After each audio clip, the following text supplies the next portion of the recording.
Continúa la guerra de aranceles entre China y la Unión Europea. China está decepcionada con la Comisión Europea por ignorar los esfuerzos de la industria para encontrar soluciones, dijo el viernes el Ministerio de Comercio chino, después de que el bloque rechazara las ofertas de los fabricantes de vehículos eléctricos para establecer precios mínimos de importación. La Comisión Europea dijo que había recibido ofertas de fabricantes de vehículos eléctricos en China para establecer precios mínimos de importación en Europa como una forma de evitar aranceles elevados, pero las había rechazado. La Comisión Europea ignoró la sinceridad y los esfuerzos de la industria china y presentó una propuesta de solución flexible que pretende rechazar a la industria china sin una comunicación en profundidad, lo cual es profundamente decepcionante, dijo el viernes un portavoz del Ministerio de Comercio. La crisis global de la vivienda ahoga a las clases medias. El acceso a una casa se ha vuelto un desafío crítico a nivel mundial, con ciudades que antes eran asequibles y que ahora resultan inalcanzables para muchos. Entre 2015 y 2024, los precios de la vivienda han aumentado un 54% en Estados Unidos, un 32% en China y casi un 15% en la Unión Europea. En grandes capitales, el encarecimiento es aún mayor, con algunas ciudades viendo cómo los precios se han duplicado en este periodo. Las soluciones propuestas, como construir más casas o limitar la adquisición de propiedades a extranjeros, no han resuelto esta crisis global.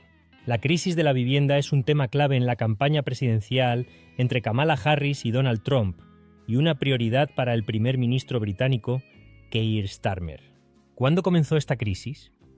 Las políticas de finales del siglo XX, con la reducción de la construcción de viviendas públicas asequibles, marcaron el inicio. La llegada de Ronald Reagan y Margaret Thatcher marcó un giro hacia políticas económicas liberales en Occidente, lo que afectó la vivienda social. Las viviendas sociales construidas en años anteriores cayeron en decadencia y fueron demolidas sin reemplazo. Mark Rourke, profesor de Derecho en la Universidad de Tulsa, señala que las políticas de austeridad jugaron un papel importante en el deterioro de estas construcciones. El incendio de la Torre Grenfell en Londres es un ejemplo trágico de cómo estas políticas afectaron a las comunidades empobrecidas. El déficit de oferta persiste, y la crisis de 2008 detuvo la construcción y disparó los precios, especialmente en áreas urbanas. El acceso a mejores servicios y trabajos en grandes ciudades agrava la situación, generando una competencia feroz por la vivienda. El modelo de superciudades ha promovido la creencia de que las metrópolis deben atraer talento y capital, sin considerar las consecuencias para sus habitantes. La vivienda ha dejado de ser vista como un derecho básico y se ha convertido en una inversión financiera. Empresas como Zillow o Redfin permiten a los inversores adquirir propiedades sin siquiera estar presentes físicamente. Los salarios no han seguido el ritmo de los precios inmobiliarios, dejando a muchos en una situación precaria. En la Unión Europea, la renta media aumentó un 20% entre 2010 y 2022, mientras que los precios del alquiler y la compraventa crecieron hasta un 48%. El Banco de España calcula que hacen falta 600.000 viviendas para equilibrar el mercado. El suelo edificable es otro de los principales obstáculos, con trabas administrativas y lenta concesión de suelo agravando la situación. Para combatir la crisis, el Gobierno aprobó la Ley de Vivienda en mayo de 2023, con medidas para topar el precio máximo del alquiler y ampliar las reservas de suelo a vivienda protegida. El anterior gobierno socialista dio un viraje radical a sus políticas, prohibiendo licencias para nuevas viviendas vacacionales y aumentando la carga fiscal sobre sus propietarios. El actual gobierno de centro-derecha ha presentado un plan para fomentar la construcción de nuevas casas, aprovechando los fondos europeos. En Italia se habla de emergencia de la vivienda y se debate cómo afrontar el problema de los pisos turísticos. Venecia planea limitar a 120 días el tiempo que el propietario de una casa puede alquilarla a turistas. En París, el ayuntamiento ha puesto en marcha medidas para frenar la subida de precios, limitando el aumento de los alquileres a un 3,5%. Alemania es un país de inquilinos, con solo el 46% de la población siendo propietaria de su vivienda. El gobierno federal apuesta por la construcción de viviendas, con la idea de que si aumenta la oferta, bajará el precio.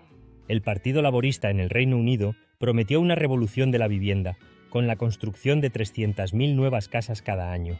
Kamala Harris propone impulsar junto al sector privado 3 millones de viviendas para alquiler asequible en su campaña presidencial. En China, el estallido de la burbuja inmobiliaria ha dejado muchas construcciones sin terminar y precios desplomándose.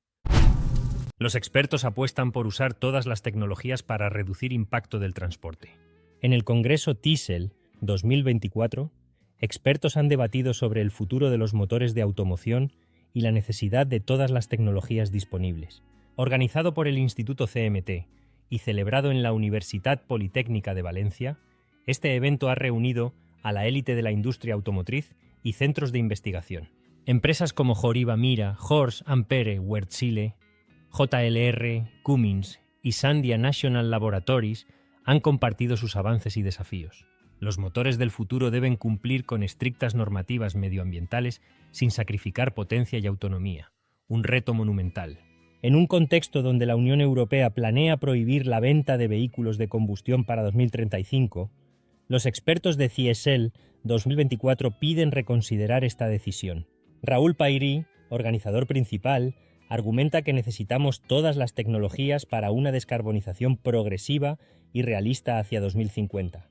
Se han presentado soluciones híbridas térmico-eléctricas que podrían reducir el efecto invernadero y dar tiempo para desarrollar motores de emisiones nulas. Además, se están diseñando motores que funcionen con combustibles de menor impacto como hidrógeno, amoníaco y metanol. ¿Bitcoin reserva de valor? Bitcoin ha sido el activo más rentable a largo plazo en los últimos 5 años, subiendo un 450%. Pero sigue siendo extremadamente volátil, con un 70% de variación en su valor. En tiempos de alta deuda global, muchos esperaban que Bitcoin se consolidara como una reserva de valor, igual que el oro, pero esto no ha sucedido. A pesar del endeudamiento masivo de países como Estados Unidos y varias economías europeas, Bitcoin no ha tenido el crecimiento esperado como activo refugio. Los inversores institucionales se han alejado de Bitcoin, con flujos negativos en los ETFs, lo que pone en duda su rol como reserva de valor. A pesar de un panorama económico que presagia inestabilidad, la rentabilidad de Bitcoin en los últimos 6 meses ha sido negativa, con una caída del 20%. En lugar de refugiarse en Bitcoin, los inversores han favorecido índices tecnológicos como el S&P 500 y el Nasdaq, que han mostrado un crecimiento significativo. El oro, tradicionalmente considerado un refugio seguro, ha subido 16% en los últimos 6 meses, contrastando con la falta de rendimiento de Bitcoin. Aunque muchos esperaban que Bitcoin volara en tiempos de incertidumbre económica, su comportamiento no ha respaldado su supuesta función como valor seguro. La deuda pública de varios países europeos como Italia, Francia y España supera el 100% de su Producto Interno Bruto, pero ni siquiera esto ha impulsado a Bitcoin. La incapacidad de Bitcoin para actuar como reserva de valor en tiempos de deuda masiva plantea dudas sobre su futuro como activo refugio. Los 6 peores fondos de inversiones de la historia. Así arruinaron a sus inversores. Long Term Capital Management, LTCM, fue un fondo famoso que colapsó tras la crisis financiera rusa de 1998. Gestionado por expertos y ganadores del Nobel. Aunque tuvo éxito inicial, el TCM se derrumbó debido a un apalancamiento extremo, provocando pérdidas masivas y casi colapsando el sistema financiero global. Bernie Madoff ejecutó el esquema Ponzi más grande de la historia, defraudando a inversores por $65.000 millones, incluyendo instituciones benéficas y fondos de pensiones.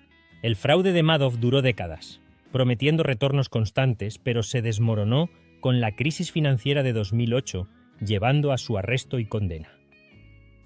Amaranth Advisors colapsó en 2006 tras pérdidas de $6.000 millones debido a apuestas fallidas en el mercado de futuros de gas natural. Este caso destaca los peligros de estrategias de inversión altamente apalancadas y mal gestionadas, dejando a los inversores con grandes pérdidas. Galleon Group, fundado por Raj Rajaratnam, colapsó en 2009 tras ser descubierto en un escándalo de uso de información privilegiada, resultando en grandes pérdidas para los inversores. Rajaratnam fue arrestado y condenado a 11 años de prisión, marcando uno de los mayores casos de uso de información privilegiada en la historia de Estados Unidos. Archegos Capital Management, dirigido por Bill Hwang, colapsó en 2021 tras no poder cumplir con llamadas de margen en apuestas apalancadas en acciones. Las pérdidas de Archegos superaron los 10.000 millones de dólares, afectando gravemente a varios bancos que financiaron sus operaciones. The Manhattan Fund, lanzado en 1967, fue uno de los primeros en usar estrategias agresivas de trading, pero colapsó debido a apuestas especulativas en acciones de crecimiento volátiles. Este fondo destacó los riesgos de no diversificar las inversiones y de apostar agresivamente en mercados volátiles. Estos casos subrayan la importancia de la diligencia debida, la gestión del riesgo y la transparencia en las inversiones. Los altos rendimientos pueden ser tentadores, pero es crucial que los inversores se mantengan informados y diversifiquen sus carteras para mitigar riesgos.